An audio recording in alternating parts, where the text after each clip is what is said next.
In this video, we will be exploring the WordPress dashboard. Once you log into your site, you'll be taken to this screen. At the very top, you'll have a welcome box with some links to help you get started. You can manage some widgets, set up your home page, or write your first blog post. If you've been coming to the dashboard for a little bit and don't need to see this screen, you can click Dismiss right up here. We'll come back to that later.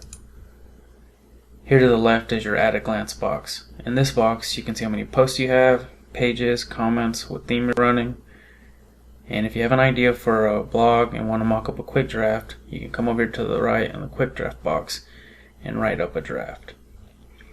At the bottom, we have some WordPress news and events, things that are going on with the WordPress community.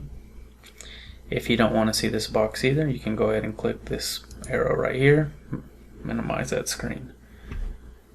And back over here in your activity box, you have a list of your comments or posts that need to be approved or have been approved.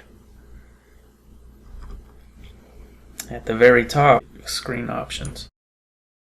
Here you can add or remove anything that you need or don't need. There's that welcome box I was talking about earlier. Once you're done with that, if you want to switch up how your dashboard is set up, you can move these boxes around and set this dashboard up however you'd like. If you have any questions or need any help, you can click up here and the help.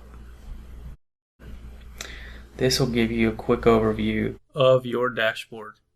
To the right is some documentation and support.